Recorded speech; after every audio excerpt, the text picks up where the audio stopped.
Welcome to the IREF module Understanding Team Rotations. Coaches and players use a different method of tracking positions than referees do. In this module, we'll explain and use the coach's method of tracking rotations. There are 6 different rotations numbered 1 through 6, and all are based on the position of the setter as she rotates through the service order.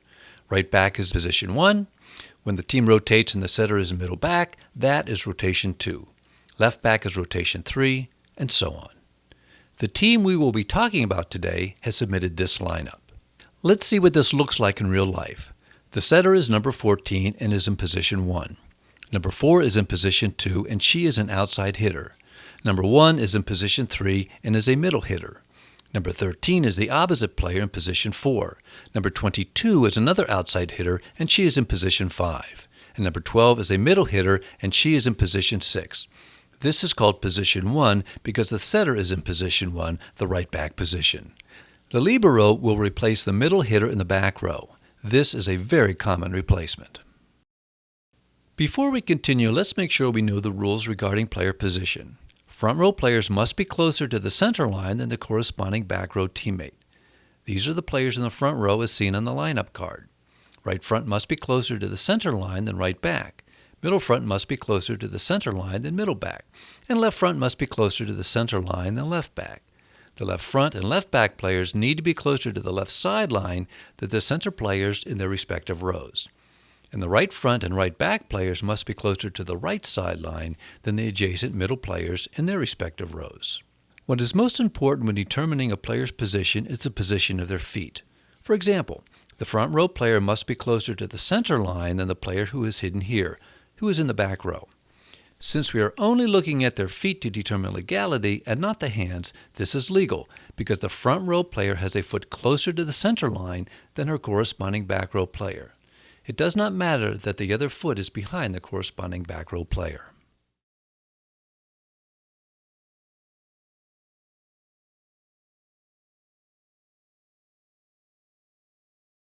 Two things are important to teams when they determine their serve-receive position. First, teams want specific players to pass the first ball, so those players are positioned on the court to receive the serve. And secondly, teams want the setter to make the team's second contact, not the first hit, so she is often hidden behind the other players during serve-receive. Let's start with a very common serve-receive pattern using the 2 outside hitters and the libero to be the primary passers. This position will have the right front step back to pass. The setter needs to stay behind her. This allows 3 passers, the outside hitters and the libero. The right front player could be anywhere between the right sideline and the middle front player. So, if the team wanted her to pass in the middle, we could switch these 2 players, the libero and right front. Right front must have at least part of 1 foot closer to the center line than right back. We still have the same 3 players passing. If the coach really wants right front to hit on the left side, these 2 players, right front and left back, could switch. Right front is still required to have at least part of 1 foot closer to the center line than right back. Now we'll have the players go back to where they were.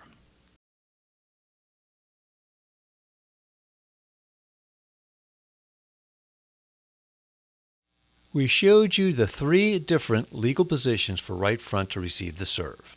If the team wants the setter a little closer to the target area near the net, while still using 3 passers, the team can use the opposite hitter, who is left front, left back, and the libero to pass the ball. Usually, the greatest potential for a positional fault exists here. Left front needs to have at least part of a foot closer to the center line than left back, and right front still needs to be closer to the center line than right back. Middle front can be anywhere between the left and right front row players. A common position fault that occurs in rotation 1 is between the right front and right back players. In our example, ensure that the setter, right back, is not positioned in front of right front when the ball is contacted for serve. Or, right back could take off early before the contact of the serve. You would call a position fault on the setter in both of these situations.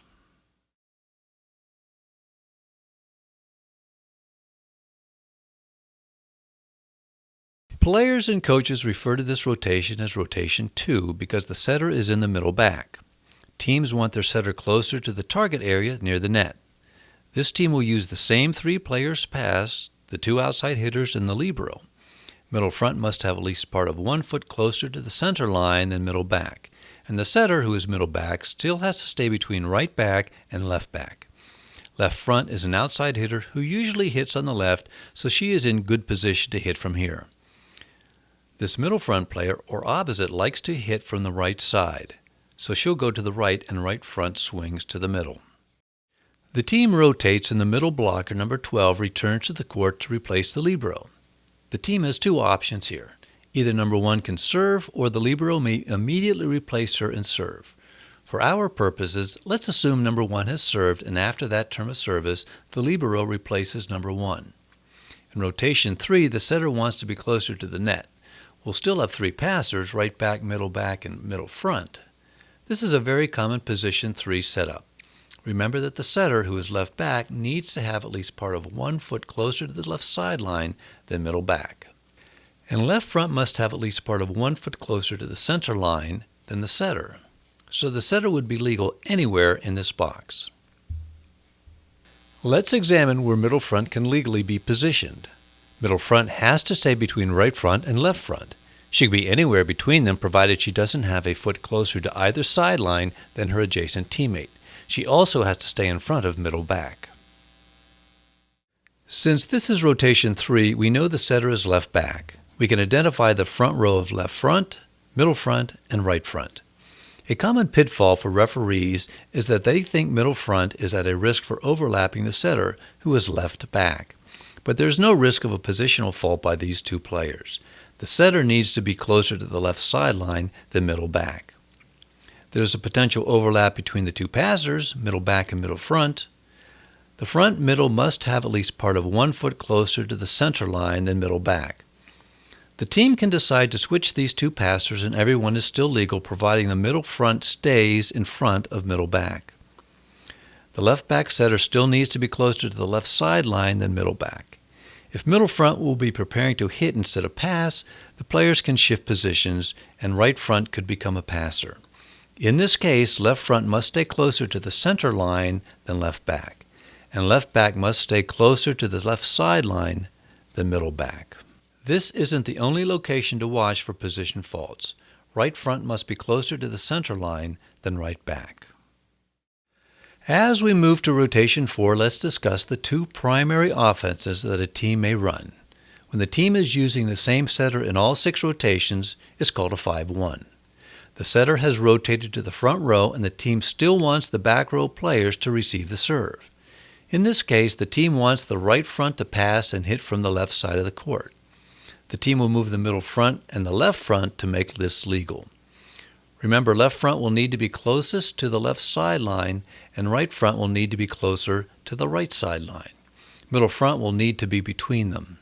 This allows the team to have the same 3 passers they previously used. There are fewer potential overlaps here. As you can see, the front row players are stacked along the left sideline, often known as a left side stack. One thing you'll sometimes see is a setter who will try to fool the opponent by acting like she is a back row player. She does this by moving behind her adjacent teammate. Here, she does not have to be behind the middle front to be legal. She only has to be closer to the left sideline. The front row is the same. Here is a clue you could use to help determine if the setter is front row. When a player is positioned in a back corner over here and the team is using 3 people to pass, it is likely that the setter is front row. And if you are memorizing the setter and the player opposite her, and that player happens to be the player in the corner, then that setter is front row. Another option for the team is to use right front instead of right back to receive the serve. Right back is moved toward the end line or back corner, and right front takes the passing position. Potential overlaps?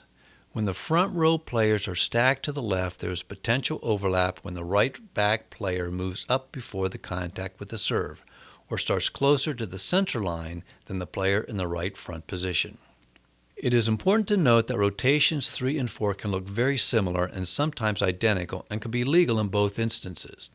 It is up to the referees to know which rotation the team is in to determine back row faults once the ball is in play. In rotation 5, the setter is center front. The team still wants the same 3 players to pass. Here is a very common rotation 5 setup where the middle back player is near the end line. As a referee, when you are tracking the setter, number 14, and her opposite, number 15, it will be easy to see that number 14 is center front, so number 15 must be center back. There are a couple of locations to keep an eye on for positional faults. The first is left front and left back. It is possible for left front to step back too far or the left back to step forward too far, which would put the libero closer to the center line and create a positional fault. The second potential overlap, which is the center back, who must stay between the two outside back row players. This is rotation 6 as we see the setter in the right front position. Middle front can be anywhere between left and right front, but the team wants her to pass on the left and then hit on the left. So now she's in good position to be ready to attack. An option worth mentioning is when a team switches middle front and middle back. Middle front could pass from the midcourt position, but needs to remain closer to the center line than middle back. And left back must be closer to the left sideline than middle back.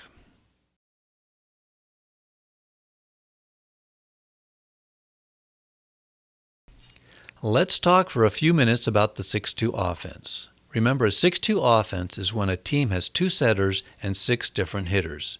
In this case, when the team rotates from rotation 3 to 4, the coach may substitute the front row setter, number 14, with the opposite side hitter, number 20, and then substitute a new setter, number 15, for number 13, who had been playing opposite. The setup for serve-receive will look very familiar to rotation 1 and uses the same 3 players to pass the ball. Just as in rotation 1, right front must have at least part of a foot closer to the center line than the new setter, who is right back, when the ball is contacted for serve. Let's look at rotation 5. The back row setter, who is in middle back, is going to move closer to the net with middle front. Front left and right will step back to receive the serve. The team has the same 3 passers. Potential overlaps? Middle front must have at least part of a foot closer to the center line than middle back, and the setter must be between the back 2 outside players. If left back and right back were to move to get into a better position, the setter would also need to move to stay between them. This is rotation 6, but it looks strikingly similar to rotation 3. In the front row, middle front can be anywhere between the left front and right front. In this case, left front must have at least part of a foot closer to the sideline. Potential overlap? Middle front must have part of a foot closer to the center line than middle back. Just as in rotation 3, the back row setter, who is in left back, can stand anywhere from the left sideline up to the middle back as long as she remains closer to the left sideline. When the team rotates again, it is likely the 2 starting players, setter number 14 and opposite player 13, will be substituted back into the game. That brings us back to where we started. Thanks for watching this module. Here are some final points for your consideration. Recognizing alignments is important to the R1 and R2 to effectively administer the match. Particularly as the R2, you need to learn to recognize them quickly. Although teams may have slight variations on the alignments shown in this module, they are consistent enough to be helpful. Find the setter and you will know which rotation the team is in and where everyone is supposed to be. Here's a tip on quickly finding the setter. Observe the initial libero replacement after lineups are checked. Does the setter lead or follow the libero? Very often the setter follows the libero, which means that in a 5-1, the setter will always be either 1 position behind or 2 in front of the libero. In a 6-2, the setter will always be 1 position behind. Find the libero and you will find the setter. Develop a system to track players that works for you. This could mean memorizing uniform numbers or physical characteristics of the players, or which positions they play, such as setter, middle, outside, or opposite. Thank you and have a great season.